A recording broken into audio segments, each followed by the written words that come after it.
చాలా రోజుల తర్వాత కవితతో కేటీఆర్ భేటీ అయిన శుక్రవారం తీహార్ జైల్లో కవితని కలిశారు కేటీఆర్. సుమారుగా ఈ రోజుతో ఎగ్జాక్ట్ గా కవిత తీహార్ జైలుకి వెళ్ళి అంటే తనని అదుపులోకి తీసుకోవడం కావచ్చు, సిబిఐ ఈడీల విచారణ తర్వాత ఇదంతా కూడా సుమారుగా ఈ రోజుతో ఎగ్జాక్ట్ గా 3 నెలల సమయం కావస్తోంది. అయితే నిన్న కేటీఆర్ కవితతో భేటీ అయ్యారు. చాలా కొంత ఎమోషనల్గా అంటే చాలా రోజుల తర్వాత పార్లమెంట్ ఎన్నికల నేపథ్యంలో కేటీఆర్ బిజీగా ఉన్నారు. అయితే పార్లమెంట్ ఎన్నికలు అయిపోయాయి, రిజల్ట్ వచ్చింది. ప్రమాణ స్వీకారం తర్వాత కొంత కొత్తగా అంటే మోడీ 3.0 కూట ప్రజెంట్ ఏర్పాటైంది. సో ఇవన్నీ కొంత పొలిటికల్గా బిజీ తర్వాత కేటీఆర్ కవితతో భేటీ అయ్యారు. కొంత ఎమోషనల్గా వెళ్తారు మాట్లాడుకున్నట్టు తెలుస్తోంది. సో జైల్లో కేటీఆర్కు అక్కడ తను పడుతున్న ఇబ్బందుల గురించి కూడా కవిత వివరించారు. ఇక నాన్న ఆరోగ్యం ఎలా ఉందంటూ కూడా కేటీఆర్తో కవిత అడిగినట్టు తెలుస్తోంది. ఇక పిల్లలు బాగున్నారంటూ కూడా కవిత ఆ విషయాన్ని కూడా ఆరా తీశారు. ఇక ఎన్నికల తీరుపైన కేటీఆర్తో కవిత ముచ్చటించారు. గత పార్లమెంట్ ఎన్నికల్లో బీఆర్ఎస్ పార్టీ కుప్పకూలిపోయిన పరిస్థితి గురించి కూడా ఒకసారి ఆవిడ అడిగి తెలుసుకున్నారు. ఇక కవిత జైలుకి వెళ్ళి ఎగ్జాక్ట్గా ఈ రోజుతో 3 నెలల సమయం పూర్తయింది. ఈ రోజుతో కరెక్ట్గా 3 నెలల సమయం ఈడీ తన అదుపులోకి తీసుకోవడం, సిబిఐ విచారించంతా కూడా మార్చి 15న ఎగ్జాక్ట్గా కవిత లిక్కర్ స్కామ్లో ఫర్ ఫస్ట్ టైం పోలీసులు అదుపులోకి తీసుకున్నారు. ఆ రోజు నుంచి ఈ రోజు వరకు సుమారుగా ఎగ్జాక్ట్గా 3 నెలల సమయం కావస్తోంది. ఇక ఇన్ఫాక్ట్ కవిత జైల్లో పడుతున్న ఇబ్బందుల గురించి కూడా కేటీఆర్తో ముచ్చటించిన సమయంలో న్యాయం మన వైపు ఉంది, డెఫినెట్గా మనం గెలుస్తున్నాం, బెయిల్ రావడం కోసం మేము కూడా ప్రయత్నం చేస్తున్నాం అంటూ కూడా కేటీఆర్ కవితను ఓదార్చే ప్రయత్నం చేశారు. సో ఇద్దరి మధ్య కాసేపు కొంత ఎమోషనల్గానే ఈ చర్చ కొనసాగింది. ఇద్దరి మధ్య ఈ ముచ్చట కార్యక్రమం కూడా జరిగిందంటూ కూడా తెలుస్తోంది. ఇక భయపడొద్దు, మేమంతా ఉన్నామంటూ కూడా కేటీఆర్ ధైర్యం చెప్పారు. న్యాయం మన వైపే ఉందంటూ కూడా కేటీఆర్ తనకు భరోసా ఇచ్చారంటూ కూడా తెలుస్తోంది.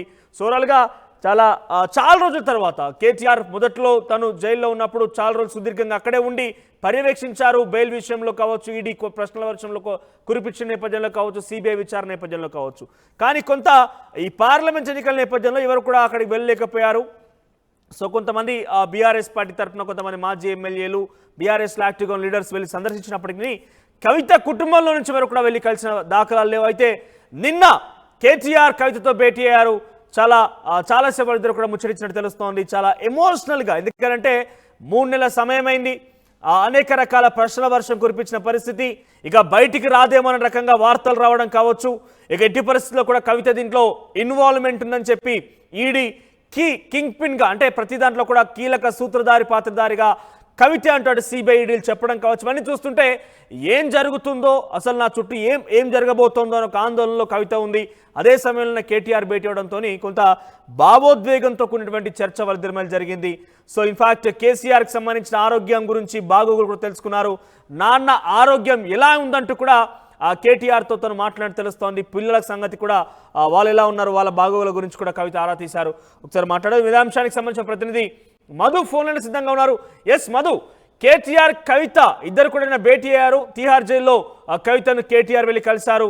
సో ఎట్లా ఉంది సిచ్యువేషన్ అంటే వాళ్ళిద్దరి మధ్య చాలా భావోద్వేగమైనటువంటి ఎమోషన్స్తో కూడినటువంటి చర్చ జరిగినట్టు తెలుస్తోంది. అది నాన్న ఆరోగ్యం విషయంలో కావచ్చు, పార్టీ కుప్పకూల పరిస్థితుల విషయంలో కావచ్చు, ఇవన్నీ కూడా చర్చ కొనసాగిన పరిస్థితి. సో ఎట్లా ఎక్స్పెక్ట్ చేయొచ్చు, బెయిల్ విషయంలో కూడా కొంత వాళ్ళు మాట్లాడారు. న్యాయం మనమైపోయింది అంటూ కూడా కేటీఆర్ భరోసానిచ్చారు. సో ఏం ఎక్స్పెక్ట్ చేయొచ్చు వాళ్ళిద్దరి మధ్యలో దానికి సంబంధించిన చర్చ విషయంలో? ఎగ్జాక్ట్లీ ఢిల్లీ లిక్కర్ కుంభకోణానికి సంబంధించినటువంటి ఆరోపణలు ఎదుర్కొంటూ తిహార్ జైల్లో ఉన్నారు కవిత.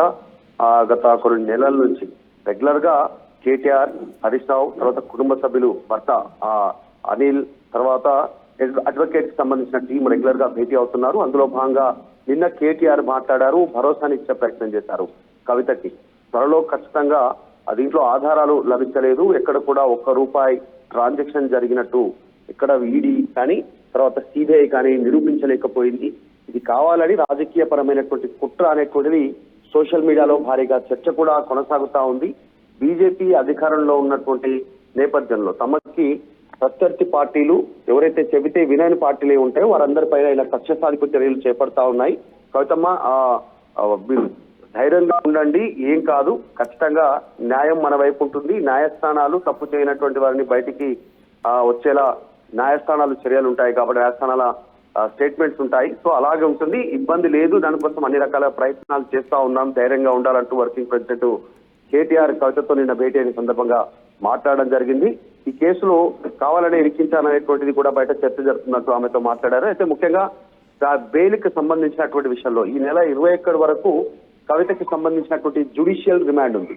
కానీ ఈడీ వచ్చేసి ఈ నెల మరొకసారి దీనికి సంబంధించిన విచారణ కోసం కవిత తర్వాత ఇంకా మిగతా వ్యక్తుల ఇన్వాల్వ్మెంట్ కి సంబంధించినటువంటిది ఏదైతే ఢిల్లీ లిక్కర్ పాలసీ ఉందో దాంట్లో మరింత లోతైన విచారణ కోసం మళ్ళీ ఒక పిటిషన్ దాఖలు చేసింది. ఆ పిటిషన్ జూలై 3కు వాయిదా పడింది. కవితకు సంబంధించినటువంటి జ్యుడిషియల్ రిమాండ్ ఏమో ఈ నెల 21 వరకు ఉంది. అంటే కవిత బెయిల్ అప్లై చేసుకున్నా కూడా తిరిగి బెయిల్ వచ్చేటువంటి అవకాశం లేదు 21 వరకు ఉన్నా కూడా, ఎందుకంటే జూలై 3 తర్వాత మళ్ళీ విచారణ ఉంది ఈడీకి సంబంధించి పలువురి సంబంధించిన ఇన్వాల్వ్మెంట్ కోసం. కాబట్టి బెయిల్ రిజెక్ట్ అయ్యే అవకాశం ఉంది. ఇవన్నీ కూడా ఆమెతో చర్చించారు. మాజీ ఎంపీ వినోద్ గాని, ఆ తర్వాత అమిత్ రావు, దీనికి సంబంధించినటువంటి మరొక అడ్వకేట్, వీళ్ళంతా కూడా మోహిత్ రావు, వీళ్ళంతా కూడా అడ్వకేట్స్ ఆమెతో మరొకసారి భేటీ అయ్యారు. కేటీఆర్ తర్వాత కూడా వీళ్ళంతా కూడా భేటీ అయ్యి వివరించే ప్రయత్నం చేశారు. లీగల్ గా ఈ కేసుకు సంబంధించి ఈడీ సిబిఐ ఏ రకంగా ముందుకు పోతా ఉంది, మన దగ్గర ఉన్న ఆధారాలు ఏంటి, ఇవన్నీ కూడా వీటితో పాటు ఒక ఎమోషనల్ సంబంధించినటువంటి భేటీ ఖచ్చితంగా అన్న తర్వాత సోదరి ఇద్దరి మధ్య ఒక ఎమోషనల్ సంబంధించినటువంటి చర్చ తావిస్తుంది. పిల్లలు ఎలా ఉన్నారు, తర్వాత వీటన్నిటిపైన చర్చ వచ్చినటువంటి సిచ్యువేషన్ ఉంది. దాంతో పాటు తన పిల్లల గురించి అడగడం కావచ్చు, పార్టీకి సంబంధించిన పరిస్థితులు అడగడం కావచ్చు, వీటన్నిటిని వివరాలు తెలుసుకునే ప్రయత్నం చేశారు. కేటీఆర్ మాత్రం తన సోదరికి భరోసానిస్తూ త్వరలోనే బయటికి వచ్చేలా చర్యలుంటున్నాయంటూ అందుకు భరోసానిచ్చి బయటికి. మధు, మొదటి నుంచి కూడా కవిత బెయిల్ విషయంలో బీఆర్ఎస్ పార్టీ చాలా తీవ్రంగా ప్రయత్నాలు చేస్తూనే ఉంది. పలుమార్లు విచారణ కూడా అవడం కావచ్చు, దాన్ని పొడిగించడం కావచ్చు చూస్తూనే ఉన్నాం. కానీ పార్లమెంట్ ఎన్నికలు అయిపోయాయి. పార్లమెంట్ ఎన్నికల తర్వాత పొలిటికల్ సినారియో కూడా కొంత మారింది. సో మొదటి నుంచి కూడా కొన్ని బయట వార్తలు ఏంటంటే బీజేపీ వాళ్ళ వ్యక్తిగత అవసరాల కోసమే ఈ రకంగా వాళ్ళ బిల్డప్ కోసమే, వాళ్ళ యొక్క తెలంగాణలో పట్టు కోసమే ఈ రకం ప్రయత్నం చేసిందని ఇన్ఫాక్ట్ కేసీఆర్ సైతం సభల సమావేశాల్లో మాట్లాడారు. సో ఇప్పుడు బీజేపీ అధికారంలో వచ్చింది, సో వాళ్ళు టార్గెట్ రీచ్ అయ్యారు, లేకపోతే త్వరలో కవిత కూడా బయటకు రాబోతుందంటూ కూడా చాలా మంది విశ్లేషకులు కావచ్చు అక్కడక్కడ చర్చ జరుగుతోంది. సో ఆ దిశగా బీఆర్ఎస్ పార్టీ ప్రయత్నాలు చేస్తోందా, దానికి ఇదొక మొదటి అడుగని చెప్పాలా? కేసుకు సంబంధించినటువంటి వివరాల్లోకి వెళ్తే ఆల్రెడీ ఢిల్లీ లిక్కర్ సంబంధించినటువంటి ఏదైతే ఈ స్కామ్ ఆరోపణలు ఉన్నటువంటి వ్యక్తులు ఎవరైతే ఉన్నారో దీంట్లో ఇన్వాల్వ్మెంట్ ఉందని వారంతా కూడా మనీష్ సిసోడియా ఢిల్లీ ఉప ముఖ్యమంత్రి జైల్లోనే ఉన్నారు. రీసెంట్ గా బెయిల్ పై కొంచెం షరతులతో బయటకు వచ్చి మళ్ళీ జైలుకు వెళ్లారు ఆమ్ ఆద్మీ పార్టీ చీఫ్ ఢిల్లీ ముఖ్యమంత్రి కేజ్రీవాల్. తర్వాత ఈ ఆరోపణలు ఎదుర్కొన్నటువంటి చాలా మంది ఇప్పటికీ ఢిల్లీలో తిహార్ జైల్లో ఆరోపణలు ఉన్నటువంటి వారంతా కూడా తిహార్ జైల్లోనే ఉన్నారు. వారిపైన తీవ్రమైనటువంటి ఆరోపణలు ఉన్నాయి. విచారణ ఉంది. భారీ ఎత్తున అక్రమాలు జరిగాయి. ముఖ్యంగా మనీ లాండరింగ్, మనీ ట్రాన్సాక్షన్ జరిగాయి. 100 కోట్లు వాళ్ళు ట్రాన్సాక్షన్ చేసుకున్నారు. మొత్తం ఇంకా కొన్ని 100 కోట్లకు సంబంధించినటువంటి అక్రమంగా నగదు తరలించినట్టుగా ఆధారాలు ఉన్నాయి మా దగ్గర అనేటువంటిది ఈడీ సిబిఐ చెప్పే ప్రయత్నం చేస్తా ఉంది.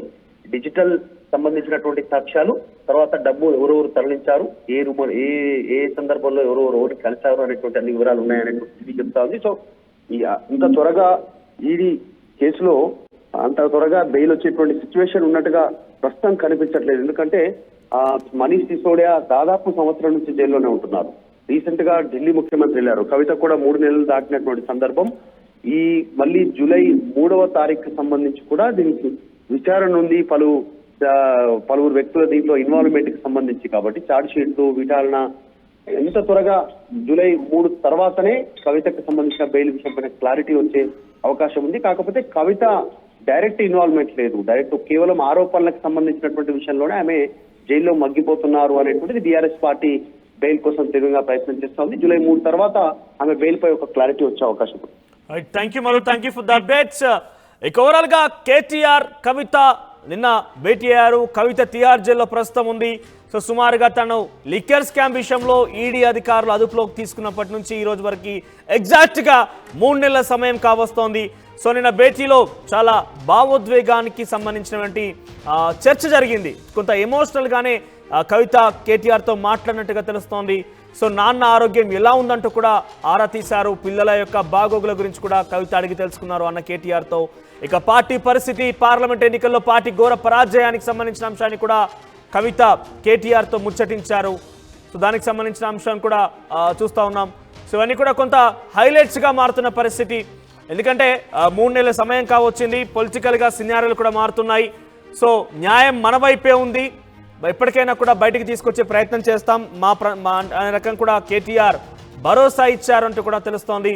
ఇక సుమారుగా 3 నెలల సమయం పూర్తయింది కాబట్టి కొంత కవిత ఎమోషనల్, ఎందుకంటే తను పడుతున్న ఇబ్బందుల గురించి, జైల్లో పడుతున్న ఇబ్బందులు కావచ్చు, బయట పొలిటికల్ సినారియో ప్రకారంగా బీఆర్ఎస్ పార్టీ కుదేలవడం కావచ్చు, అని కూడా కొంత సిచ్యువేషన్స్ తారుమారయ్యాయి కాబట్టి కవిత కూడా కొంత ఎమోషనల్గానే ఉన్నట్టు తెలుస్తోంది. సో అన్న భయమైతుంది అనే రకం కూడా కవిత కేటీఆర్తో ముచ్చటిచ్చినట్టుగా తెలుస్తోంది. త్వరగా కవితకు సంబంధించిన అంశం కొనసాగుతూ ఉంది చర్చ ఎక్కడ చూసినా కూడా. ఎందుకంటే సుమారుగా ఒక ముఖ్యమంత్రి, మాజీ ముఖ్యమంత్రి కూతురు కావడం కావచ్చు, లిక్కర్ స్కామ్లో కింగ్ పిన్గా ఉందంటే ఈడీ, సిబిఐ లాంటివి ఛార్జ్ షీట్లు ఫైల్ చేయడం కావచ్చు అని కూడా పెద్ద ఎత్తున చర్చనీయాంశమే. చూద్దాం మరి ఏం జరగబోతున్నది. ఓవరాల్గా కేటీఆర్ కవితకు సంబంధించిన భేటీ రాష్ట్ర వ్యాప్తంగా చర్చనీయాంశానికి వస్తున్న పరిస్థితి.